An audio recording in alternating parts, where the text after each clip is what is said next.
nous terminons du coup le World Usability Day avec cette table ronde autour du débat, donc de la question: pourquoi l'humanité va-t-elle évoluer dans l'ère économique et technologique de l'IA? L'idée, c'est de se poser des questions par rapport au futur de l'IA auprès du coup de nos invités, qui sont Marco Winker de l'Université de Côte d'Azur, Thomas Baudel de IBM et Catherine Bellino de Dialogo Usage.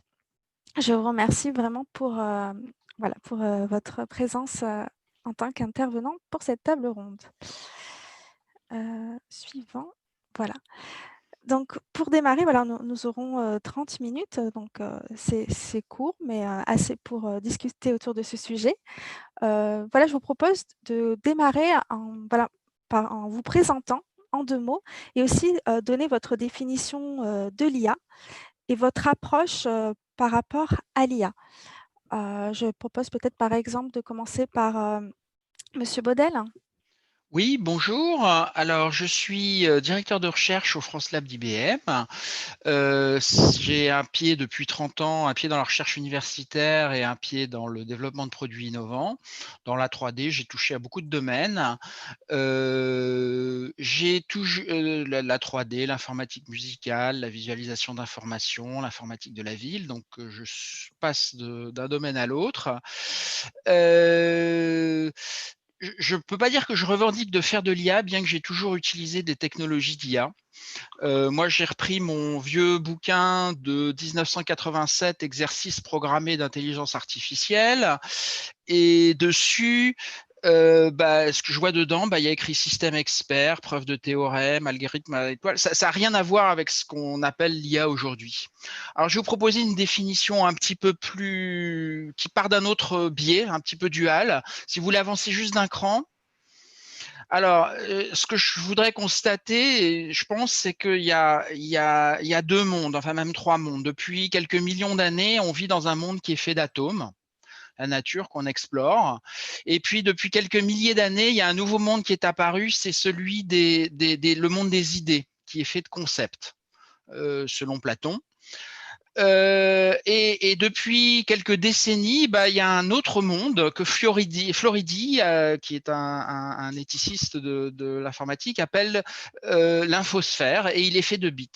Et ces mondes, on apprend petit à petit à les acquérir, on les explore, on est des pionniers et on sait pas trop, on sait juste qu'ils vivent pas ils fonctionnent pas de la même façon. Dans les bits, il y a pas, dans l'infosphère, il n'y a pas de deuxième loi de la thermodynamique.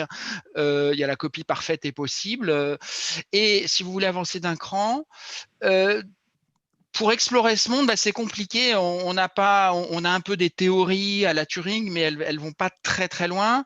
Et parfois, on va se dire, si je prends quelque chose que je comprends un petit peu sur comment ça fonctionne dans le monde. Alors au début, dans les années 50, c'était le raisonnement humain, dont on pensait qu'on arriverait à le reproduire dans un ordinateur. Et puis ensuite, c'est devenu, il y a eu les algorithmes génétiques, donc c'était la sélection naturelle. Et puis ensuite, avec les réseaux neuronaux, là, ça apparaît. Donc c'est un petit peu non pas le système déductif humain, le système de raisonnement, mais le système, la sélection. On arrive à produire des artefacts qui sont, je ne sais pas si présentent vraiment les points d'exploration de cette infosphère, mais au moins ils sont utiles. Et si on peut avancer un petit peu. Donc, je dirais que l'IA, c'est une démarche d'exploration de l'infosphère qui repose sur l'étude de phénomènes du monde réel pour essayer de les transposer. Et ça, c'est très utile quand on veut faire des choses qui tournent, qui marchent, des applications. Dans une perspective réaliste, je pense que c'est un petit peu moins pertinent. Et c'est pour ça que j'aime plutôt dire que moi, ce qui m'intéresse, c'est pas ce en quoi d'explorer, c'est pas tant en quoi l'ordinateur et l'humain sont la même chose, mais en quoi ils sont différents. Voilà. Très bien. Je vous remercie pour votre définition sur l'IA. Je laisse la parole à Catherine. Alors, merci Suzanne. Donc, moi, je suis Catherine Bellino. Je suis stratégiste en expérience utilisateur UX au sein de la société Dialogos que j'ai créée. Je suis aussi membre de Usage et je ne suis pas du tout une spécialiste de l'IA, donc je ne vais pas vous donner une définition de l'IA. mais je vais vous dire en quoi moi ça m'intéresse. Parce que au titre de l'expérience utilisateur, moi ce qui m'intéresse plus particulièrement, c'est la relation entre les humains et les technologies et la façon dont les technologies répondent ou pas à des besoins humains et à l'expérience de ces humains. Pour l'instant, je considère l'intelligence artificielle comme une technologie parmi d'autres. Hein. C'est une évolution de l'invention technologique de l'homme. Enfin, pour l'instant, ça reste une invention de l'homme. Est-ce que ça le sera toujours? On ne sait pas, mais en tout cas, c'est le cas aujourd'hui. Et donc, on est dans la continuité à ce titre de l'évolution depuis l'origine de l'humanité. Cependant, on peut quand même effectivement constater que les choses s'accélèrent un peu, notamment avec la transformation digitale. Et surtout pour moi, ce qui est intéressant et ce qui est peut-être nouveau avec l'intelligence artificielle, c'est le fait qu'on est passé de l'automatisation à l'autonomie. Et on en a déjà beaucoup parlé cet après-midi, hein, c'est que finalement, la machine devient capable de prendre des décisions et de s'autonomiser. Bon, pour prendre, j'ai choisi là l'image du taxi drone de Dubaï. On connaît les taxis depuis longtemps, on connaît les hélicoptères depuis longtemps, les drones aussi, mais le fait qu'un appareil comme ça puisse être totalement autonome et pas radio-guidé pour transporter des usagers d'un endroit à l'autre, c'est nouveau. Et cette autonomie-là, eh bien, évidemment, elle pose question, on l'a vu. On en a déjà parlé, elle pose question dans le rapport humain-machine. Elle pose notamment des questions de rapport de force entre qui décide quoi et jusqu'à quel point l'humain peut décider. Donc, pour moi, l'intelligence artificielle, c'est un sujet du X comme un autre où il est important de connaître les utilisateurs, de connaître leurs besoins, leurs buts, leur contexte d'usage et de savoir comment on va répartir le travail entre la machine, l'intelligence artificielle et l'humain, et comment l'humain peut s'en emparer. Et tout ça a été très bien illustré par les présentations qui ont précédé tout à l'heure. Et ce qui est intéressant aussi, bien sûr, c'est comment ces technologies-là vont nous, experts UX, vont nous aider, espérons-le, à travailler mieux, mais aussi, bien sûr, de quelle façon on va pouvoir quand même garder une part de contrôle sur ces technologies. Voilà. Donc, ce n'est pas vraiment une définition, mais c'est comment, moi, en tout cas, dans quelle mesure ça m'intéresse. Merci Catherine pour ta vision par rapport à l'IA et l'UX. Je vais maintenant passer la parole à Monsieur Winker par rapport à sa définition de l'IA. Bonjour, merci pour l'invitation. Merci aussi à toutes les présentations précédentes qui sont très intéressantes et qui permettent d'alimenter aussi ces débats. Donc, une petite histoire sur moi. Moi, je suis professeur en interaction machine à l'Université Côte d'Azur, à Polytech Nice. J'ai un parcours plutôt ingénierie de systèmes interactifs.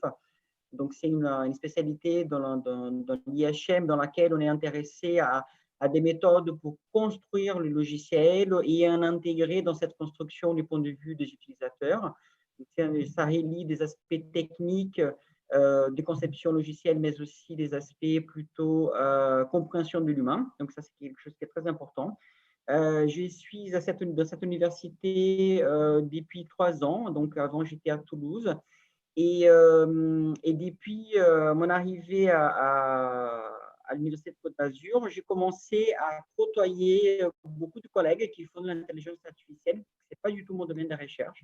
Donc, mon intérêt dans ces domaines-là, c'est de voir comment ça va évoluer, cette construction de systèmes interactifs, parce qu'on voit que de plus en plus, qu'on veut ou qu'on ne le veut pas, l'IA est là. Ou en tout cas, elle s'approche dans notre quotidien. Et donc, c'est intéressant de comprendre les limites, les apports et aussi les éventuels méfaits qu'il peut avoir, comme il y a à chaque fois qu'on introduit une nouvelle technologie, il y a toujours des aspects négatifs aussi.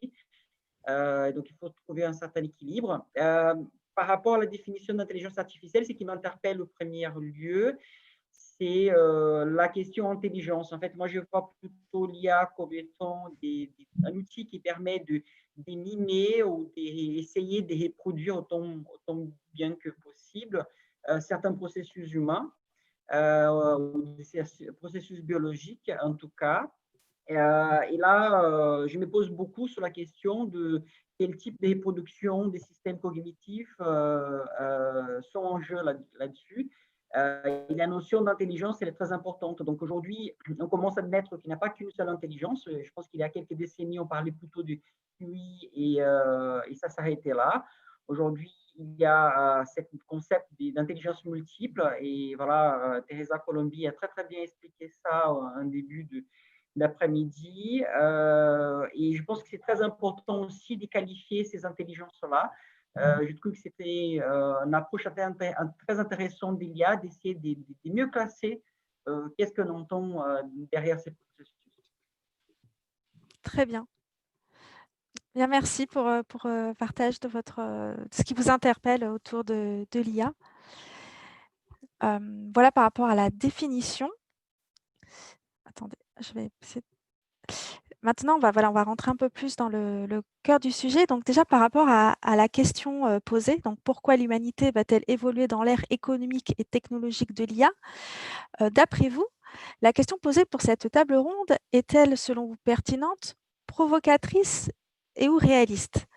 Voilà, surtout par rapport à la question du pourquoi. Voilà, donc comme vous souhaitez, celui qui souhaite démarrer. C'est tombé sur moi. voilà. Alors, on va attendre un petit peu. Oui, alors je pourrais dire rebondir sur mon parcours. Parfois, quand on crée de l'innovation, comme j'ai pu le faire à partir de recherche, on en arrive à se poser la question mais comment on en est arrivé là? C'est-à-dire qu'en fait, notre création nous dépasse et je dirais que c'est à force d'expérience qu'en fait j'ai décidé d'essayer d'en apprendre un petit peu plus. Et c'est pour ça que pour en apprendre un peu plus, j'enseigne l'éthique du numérique à l'Université Paris-Saclay. C'est dans un but très égoïste de comprendre un peu mieux ce qui se passe. Ça nous amène donc, je pense que si vous voulez, si vous êtes un praticien de la technologie, vous pouvez être interpellé par cette question où nous amène ce qu'on crée. Et tout à l'heure, j'ai parlé de l'infosphère et j'ai une très bonne réflexion de Raphaël Capurro que j'aimerais vous dérouler, qui est un petit peu compliquée. C'est une approche ontologique de l'éthique du numérique. Donc, si l'on prend Heidegger, notre existence se caractérise par le fait que nous sommes là, c'est-à-dire que nous sommes, alors qu'est-ce qu'il veut dire par le Dasein? C'est nous sommes une entité consciente, délimitée dans le temps et dans l'espace. C'est-à-dire dans la sphère physique. Si vous pouvez dérouler d'un cran, un agent informatique ou un objet informatique, il n'est pas soumis aux mêmes conditions d'essence que nous. Il n'est pas localisé temporellement. Je peux migrer un programme d'un serveur à l'autre, ce sera toujours le même. Je peux le dédupler et dans ce cas-là, la notion d'identité, c'est pas du tout la même dynamique qui les régit que nos corps faits de chair et d'eau et puis d'un jus de cerveau. Et ce qui se passe, c'est que notre projection dans l'infosphère, nos traces sur les réseaux sociaux, tout ça, ça fait partie de nous-mêmes. Et en conséquence, c'est l'argument de Raphaël Capurro, si on déroule d'un cran de plus, si notre système éthique, c'est-à-dire notre façon d'être, se repose sur nos conditions d'existence, c'est-à-dire que qui sommes-nous, où allons-nous, détermine ce que nous devons faire, alors les technologies du numérique nous forcent à reconsidérer notre approche de l'éthique et par là beaucoup d'autres choses plus prosaïque, je dirais, puisque là, c'est une réflexion quand même, je dois avouer, assez théorique, mais je pense que la question est parfaitement pertinente et qu'il est important de savoir comment on progresse par rapport à cette question. D'accord. Donc pour vous, elle est plutôt pertinente. Merci pour ce partage. Je vais maintenant passer la parole. Du coup, c'est monsieur... Moi, Ah non, Catherine. D'accord. En fait, moi, je vais la poser un petit peu différent. Enfin, je vais rejoindre la question de l'éthique. Et pour moi, la question, c'est comment l'humanité va-t-elle évoluer avec l'intelligence artificielle et comment l'intelligence artificielle va-t-elle évoluer avec l'humanité. Donc, comment ces deux entités-là vont fonctionner ensemble. Et je pense que la question centrale, c'est bien sûr la question de l'éthique et notamment de l'intention. Donc, c'est quoi ces intentions, quelles sont aujourd'hui les intentions, quelles vont être les intentions derrière l'IA à partir du moment où on va déléguer une partie on délègue déjà une partie de nos activités et de nos décisions à l'IA, comment organise cette intelligence artificielle-là, sur quel modèle humain déjà, sur quelles données, quel modèle on se base, qui la contrôle, qui la conçoit, qui définit les règles, à quel moment est-ce qu'on va pouvoir reprendre la main sur la machine, sur quelles valeurs, quelles priorités, tout ça est défini. Et donc, comment est-ce qu'on va gérer tout ça? Comment on va organiser ce champ-là qui, en effet, remet en question notre essence même, finalement. Et donc, de quels outils on va se doter, de quels outils de régulation, d'éthique, de morale, voilà, on va se doter pour travailler là-dessus et pour éviter d'arriver dans la situation où HAL, l'ordinateur de 2001, Odyssée de l'espace, empêche l'équipage finalement de rentrer pour le bien d'une mission qui n'est pas forcément, qui ne va pas forcément dans le sens de l'intérêt des utilisateurs, des personnes. Donc voilà, la grande question, c'est ça. Est-ce qu'on va arriver à construire une intelligence artificielle, des intelligences artificielles au service de l'humanité ou pas, ou dans quelle mesure et comment? C'est vraiment, je pense que c'est le grand champ de réflexion qui s'ouvre aujourd'hui, qui est urgent et qui est déjà bien abordé par de nombreuses institutions, de nombreux chercheurs, de nombreux acteurs aussi du domaine. D'accord. D'accord, très bien. Donc la question est pertinente, mais va bien au-delà jusqu'au... Oui, enfin, elle est pertinente, mais elle ouvre à une question. Un sujet vaste sur l'éthique et le contrôle de l'IA. Très bien. Je pense que Monsieur Winker n'a pas parlé, si je ne dis pas de... Non, je Oups. n'ai pas encore. Oui, j'ai eu du mal à choisir des illustrations, donc j'en ai 3. Je pense qu'économiquement, l'IA est là depuis un certain moment dans tout ce qui est bien culturel, littérature, cinéma. Je pense que, ne serait-ce que pour ça, ça a les mérites d'exister. Hein. On s'est bien amusé en regardant des films et en lisant des bouquins et en réfléchissant sur cette potentiel des intelligences créées de toutes pièces. Ça me fait une référence aussi au film des Matrix. Je pense qu'il y a beaucoup des gens qui ont vu et il y a une phrase je trouve qui est très pertinente. C'est voilà, n'envoyez jamais un humain faire le boulot d'une machine. Et là, on est tout à fait dans la problématique de l'automatisation. Donc, si on voit l'intelligence artificielle comme des nouveaux outils capables de nous affranchir du travail et augmenter les compétences humaines, je pense que c'est quelque chose d'assez intéressant qu'il faut regarder. Et ça a un impact économique énorme. C'est-à-dire que qu'est-ce qu'on fait avec les gens, comment on va occuper les temps des gens.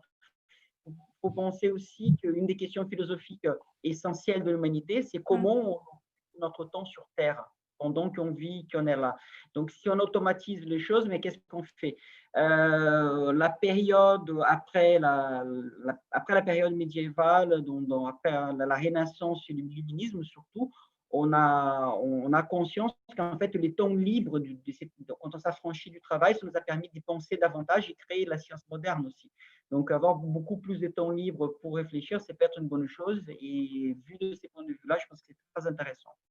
Après, si vous pouvez passer au prochain clic pour que vous puissiez voir, il y a quelques paradoxes. Voilà.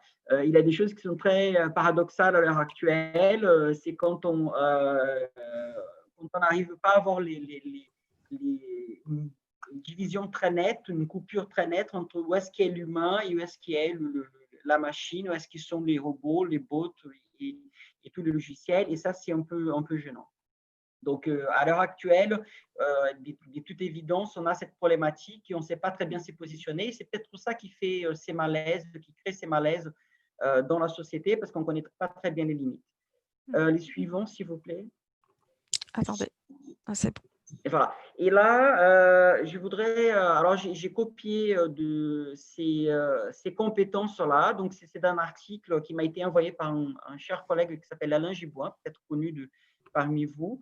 Donc, c'est un article qui était présenté en workshop à CAI cette année, où les sujets étaient justement de parler quel type de connaissances manquaient dans la formation des concepteurs des interfaces systèmes interactifs à l'avenir. Et ça, c'est quelque chose qui va certainement déclencher un nouveau marché pour l'éducation et la formation des futures personnes qui vont travailler dans le domaine. Donc, on parle de choses qui, on parle peu aujourd'hui, mais la perception partagée entre les robots et les humains, les aspects d'architecture cognitive, la question d'embodiment, que j'ai du mal un peu à traduire en français, mais que je pourrais traduire sur la perception à l'existence ou pas d'un corps, la matérialisation de ces corps, du corps de l'humain, mais le corps aussi des machines qui seront des robots, et ainsi de suite. Et l'aspect multidisciplinaire aussi, ou transdisciplinaire, qui devra évoluer. Tout aussi qui est la question des développements et des humains. Parce que les humains aussi, ils évoluent dans le temps. Parfois, on a tendance à oublier, mais ils évoluent aussi dans le temps, donc dans le monde d'adaptivité. Donc, ça crée des nouveaux marchés, effectivement, et donc économiquement, il faut qu'on en parle. Voilà, donc je suis content de dire oui, c'est très pertinent comme question. D'accord, très bien. Alors maintenant, on va passer à la question suivante. Selon vous, quelles caractéristiques doit avoir une IA de confiance? Est-ce qu'on peut tourner un petit peu? C'est toujours Oui, moi le premier. c'est ici? Non, mais c'est-à-dire que c'était ma slide, c'était la première, mais tant qu'à pardon. faire qu'on tourne un petit peu. Ah oui, bien sûr. C'est toujours dans l'ordre, d'accord. Donc, par voilà. exemple, le suivant, c'est moi. Les suivants, Voilà. c'est moi. Sinon, je peux passer la main à Catherine. Voilà, Catherine. Donc, on revient en arrière. Ah, c'est en arrière, d'accord. Non, c'est après. Je vais y arriver. Voilà. C'est là? Donc, pour moi, la question a déjà été pas mal abordée cet après-midi, justement sur la question de la confiance, de la transparence, etc. Et je reviens au point de l'intention, finalement. Donc, déjà, une IA de confiance, c'est une IA dont je peux comprendre l'intention et encore une fois, dont je peux m'assurer que cette intention ne rentre pas en conflit avec mon intention à moi. Et c'est aussi une IA sur laquelle je peux toujours reprendre la main avec mon intention à moi. Donc là, j'ai pris l'image de la conduite. Je choisis l'endroit où je veux aller. Donc ça, c'est moi qui vais choisir l'endroit où je veux aller. C'est important dans ce cas-là que l'intention me revienne. Et puis après, je peux éventuellement déléguer à la machine, à l'intelligence artificielle, le parcours vers la destination que moi j'ai choisie. Mais je peux déléguer ce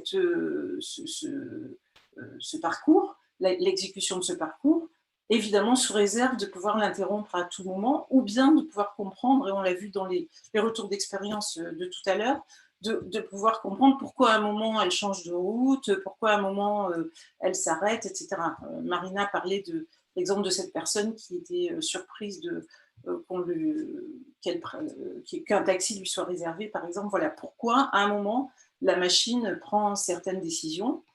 Donc ça, c'est un point un peu général. Et puis après, il y a la question de la transparence de ce qu'on fait avec moi, avec ce que je suis. Et de la lisibilité de ce qu'on fait. Donc j'ai pris à droite un autre exemple qui est un exemple de vidéosurveillance. Donc, OK, on met en place des systèmes de vidéosurveillance avec une intention affichée qui peut être de pouvoir protéger la circulation, le déplacement des piétons, par exemple, en ville, etc. Mais derrière tout ça, il peut y avoir aussi d'autres intentions. Et avec toutes ces données qu'on va recueillir sur moi, ma reconnaissance, etc., on va pouvoir faire tout un tas d'autres choses. Bon, c'est assez bateau hein, comme considération, mais clairement, c'est un sujet central encore. Qu'est-ce qu'on fait avec mes données? Qui est derrière? Comment elles vont être exploitées, etc. Et donc, pour qu'une IA offre de la confiance, il faut cette transparence, cette lisibilité, cette possibilité de pouvoir à tout moment reprendre le contrôle.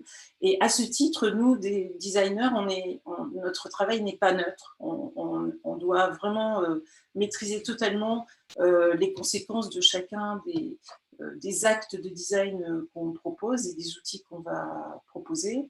Et donc, voilà, c'est important de donner de la lisibilité aussi à travers les outils eux-mêmes sur la façon dont sont prises les décisions, dont sont organisées les règles, et voilà, et de manière à pouvoir instaurer cette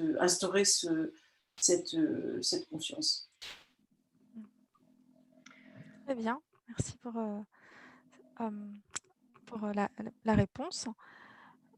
Du coup, est-ce que vous voulez continuer par rapport à...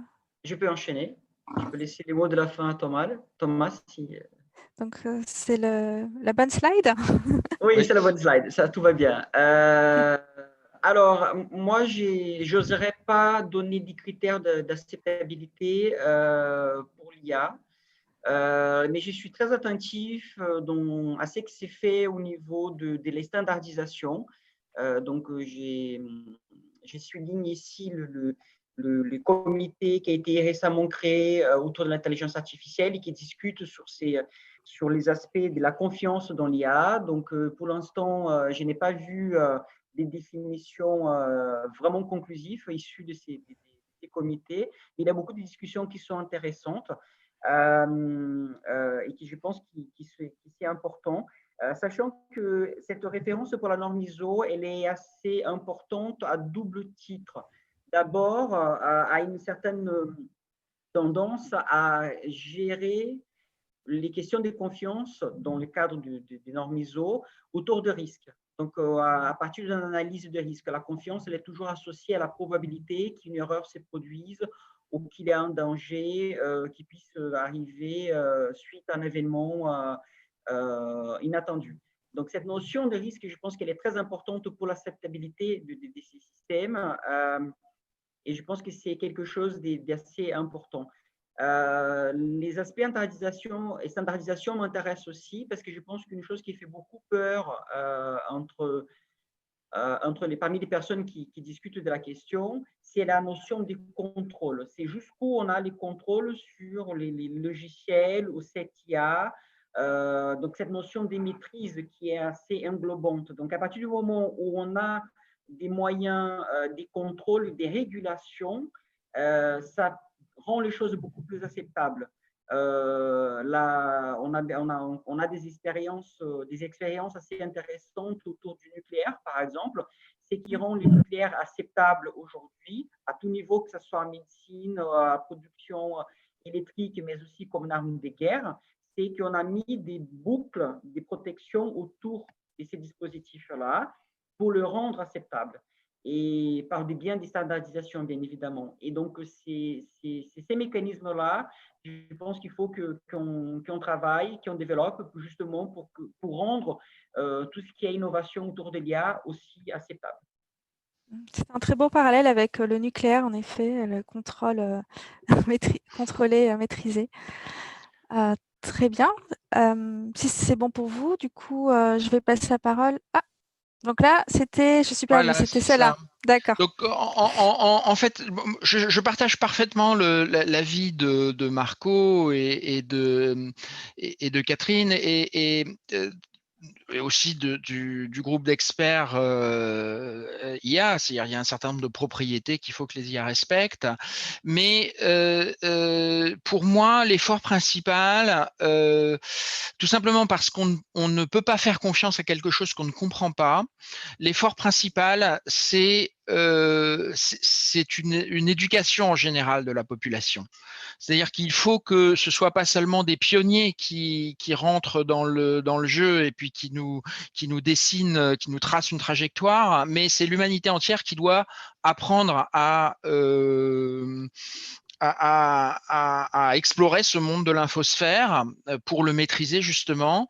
Et pour ça, j'en réfère un peu à Colin de Higuera, qui est, alors malheureusement il écrit en anglais alors qu'il est français et qu'on parle en français, mais bon. Et il propose un plan d'éducation pour l'UNESCO, mais c'est un programme mondial qui vise à essayer de définir quelles sont les nouvelles, comment doit-on réformer nos enseignements pour permettre aux nouvelles générations de faire face au monde. Et ce qu'il propose, ça ne veut pas dire que tout le monde apprenne à se servir d'un traitement de texte, ça ne veut pas dire que tout le monde... ça veut dire un certain nombre de domaines qui sont tout simplement la compréhension de qu'est-ce que c'est qu'une donnée, sa manipulation, la compréhension de ce que c'est que le hasard et l'incertitude. Bien sûr, peut-être que introduire la notion de programmation, enfin plus exactement de pensée algorithmique.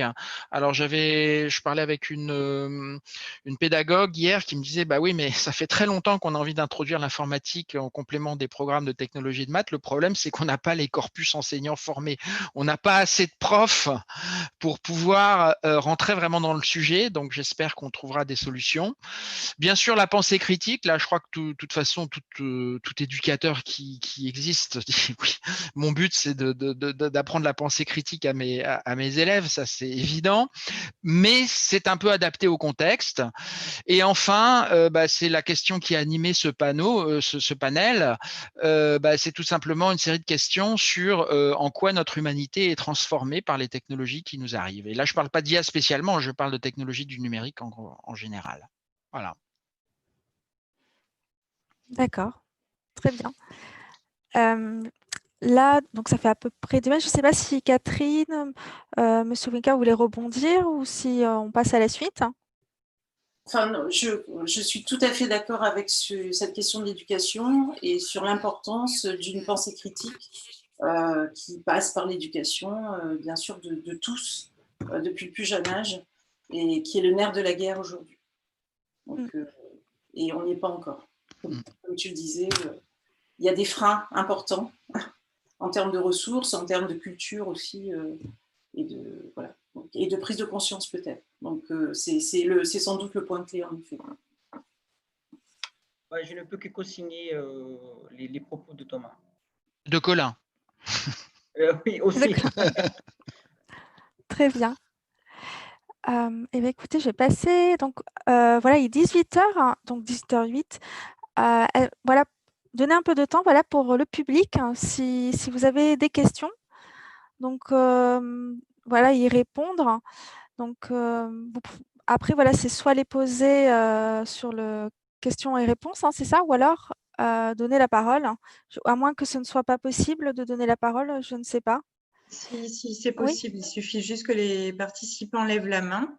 D'accord. Il n'y a pas de souci, on donne la parole. Super.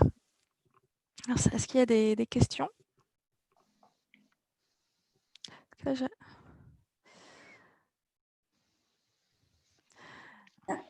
je vois un commentaire, je ne sais pas si c'est une question, je crois que c'est Ouais, Teresa Colondi. dans Converser, c'est ça? Oui. Ah d'accord, c'est dans Converser alors. Je peux la lire du coup? C'est celle de... Oui, d'accord. Il y a écrit... Ah d'accord. Ça ne me dérange... Moi, ça ne me... Bah, sinon, oui, La question précédente. Ah d'accord. Qui a levé la main. D'accord. D'accord. Donc, la vraie question est, donc c'est de Teresa Colombi, est-ce que être au chômage, ce n'est pas bien? Se sentir inutile au travail doit nous priver de toute forme d'utilité dans nos vies? Vaste sujet. En fait, si je peux intervenir, c'était une discussion qu'on avait en parallèle sur le chat avec Teresa, qui parlait de la singularité où tout est gratuit, mais on est tous au chômage. Et plus pour rebondir sur ce qu'il vient de dire, si je peux me permettre précédemment, moi ce qui m'interpelle, c'est ce que disait Stéphane Malak, qui est mathématicien, qui dit aujourd'hui, mathématiquement, personne n'explique le fonctionnement des algorithmes d'IA. Ouais. Il y a trop de paramètres. Il dit hein, peut-être j'ai mal interprété, mais schématiquement, en termes d'interprétation du signal, on est capable de mathématiquement de comprendre, d'expliquer le comportement sur 4 variables. Quand vous en avez des centaines de millions, c'est pas possible. Or, comme vous dites, si vous utilisez un algorithme d'IA pour décider, tiens, sur la base de ce CV, je recrute cette personne, ou sur la base de tel prisonnier, je le libère ou pas, en faisant effectuer cette tâche par une IA, vous avez un problème, c'est que vous ne savez pas, enfin, vous pouvez savoir comment elle a appris, mais vous ne pouvez pas savoir mathématiquement sur quels critères elle prend sa décision. Oui, tu voudrais dire que la transparence est impossible, en fait. Oui, pour l'instant, mathématiquement, c'est ce qu'ils disent, on est dépassé. Il y a encore du chemin à parcourir. Et alors, ce qu'il y a, c'est qu'on peut encore définir des critères de performance sur ce type de sujet, parfois a posteriori, mais et puis, qu'est-ce qui se passe dans la tête du juge? Est-ce qu'il va envoyer quelqu'un en prison parce qu'il a faim, comme on l'a démontré? Est-ce que l'humain est forcément moins bon? Enfin, je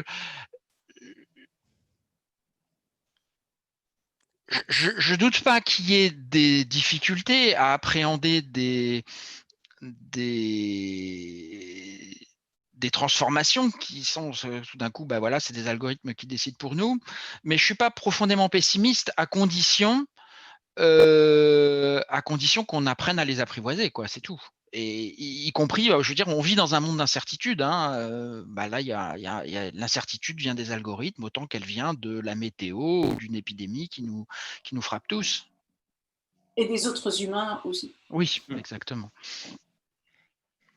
Je voulais juste répondre sur ces aspects transparence. C'est vrai que c'est une vraie question. Moi, j'ai essayé plusieurs fois d'interpeller mes collègues qui sont experts en IA dans mon laboratoire et j'ai toujours eu de réponses très évasives et très réfractaires à m'expliquer des choses qu'ils disent inexplicables. Voilà. C'est en gros, juste pour confirmer ce que Vincent vient de dire. Mais il y a aussi beaucoup de processus humains cognitifs qu'on ne comprend pas. Je suis en train de lire actuellement un bouquin très intéressant des Panksepp sur la neuroscience et qui essaie de décortiquer vraiment des processus, du fonctionnement du cerveau et expliquer un tas de choses auxquelles je ne me rendais absolument pas compte, de comment on prend des décisions, comment on réagit, comment ça se passe l'apprentissage et l'impact que ces processus peuvent avoir chez nous. Donc, on ne connaît pas beaucoup de choses non plus nous-mêmes sur notre fonctionnement humain. Donc, ce serait peut-être intéressant aussi de creuser un peu plus cette question-là et d'avancer aussi sur l'explicabilité de ces processus de décision, voilà, et humains déjà, et après essayer d'éminer ou voir des comparatifs par rapport à ce qu'on arrive à interpréter d'il y a. Là-dedans, je me suis beaucoup tranquillisé ou apaisé avec cette question-là, avec la notion des risques. C'est-à-dire que je ne suis pas très inquiet sur le fait que je n'arrive pas à comprendre le fonctionnement de l'algorithme, mais si je suis capable de comprendre les risques, qu'est-ce que ça peut engendrer une décision qu'elle nous donnait. Et ça, je pense que c'est suffisant pour la majorité des gens, ou en tout cas pour la majorité des systèmes. On n'a pas besoin de comprendre exactement la formule, les calculs, mais on a besoin de comprendre quel est l'impact qu'il peut avoir, quels sont les risques, quelles sont les conséquences.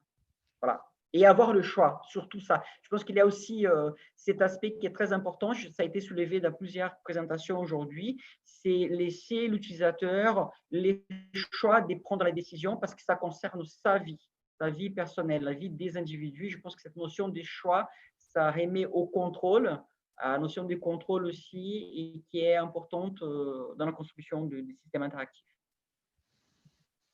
Mais encore une fois, je pense que ces questions ne sont pas nouvelles finalement. En fait, elles se posent depuis le début du moment où on a commencé à fabriquer des machines. Mais ça se renforce parce qu'il y a une pervasivité de ces technologies dans nos vies, dans notre vie quotidienne. aussi. Si je peux faire un commentaire par rapport à des idées qui m'ont traversé l'esprit récemment quand j'ai parlé d'IA.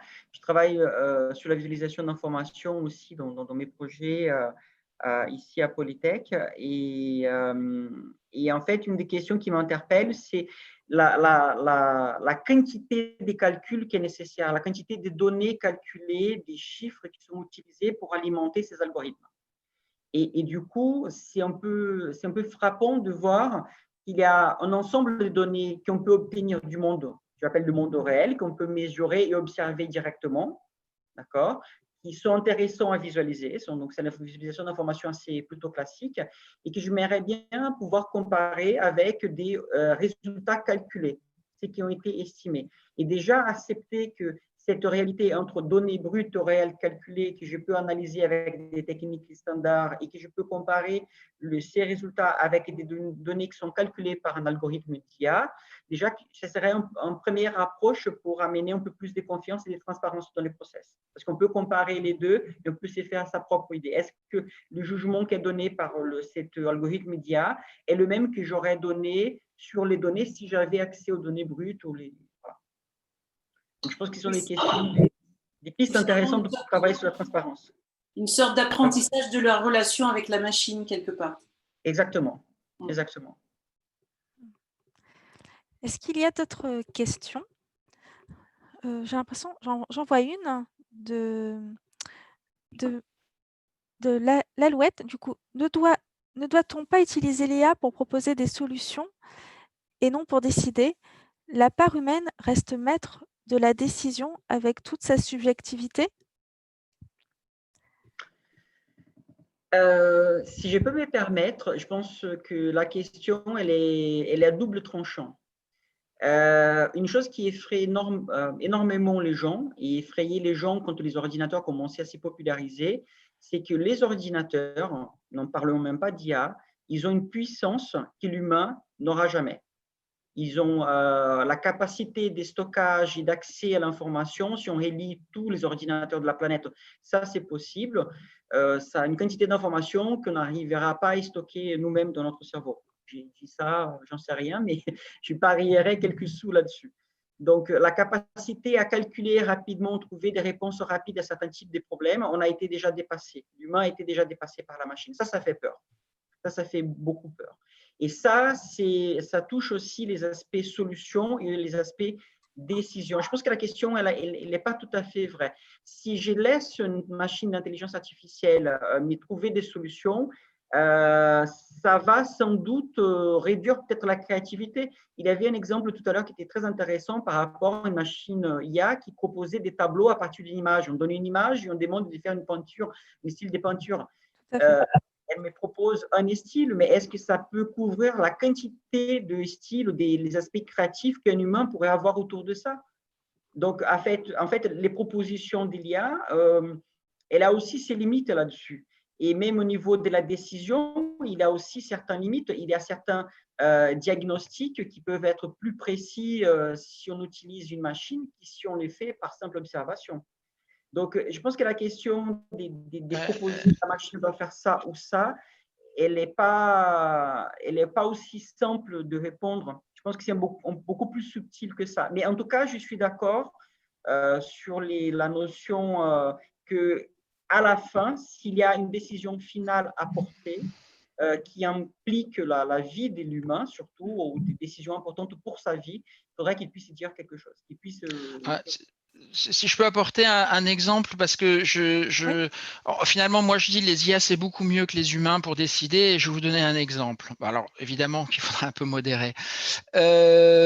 Aujourd'hui, on a un système Parcoursup qui permet aux étudiants de choisir leur trajectoire dans la vie après le bac sur un dossier, un algorithme qui va trier et qui va vous dire là vous êtes accepté, là vous n'êtes pas accepté. Il y a des règles, il y a une révision humaine, mais au final, on est trié à la sortie du bac. C'est pas bien. Si, c'est bien. Parce que moi, à mon époque, quand il fallait s'inscrire en fac, celui qui était accepté à la fac d'Assas, c'est celui qui savait qu'il fallait se lever à 2h du matin, enfin se présenter devant la fac à 2h du matin avec son dossier, et c'était pris dans l'ordre où il se présente. Et je pense qu'aujourd'hui, je pense pas vraiment qu'il y ait une justice ou une injustice. Je dis juste, le système Parcoursup, c'est des moyens d'introduire une décision impartiale avec bien sûr des possibilités de recours, mais franchement, ce qu'on faisait avant, c'était moins bien.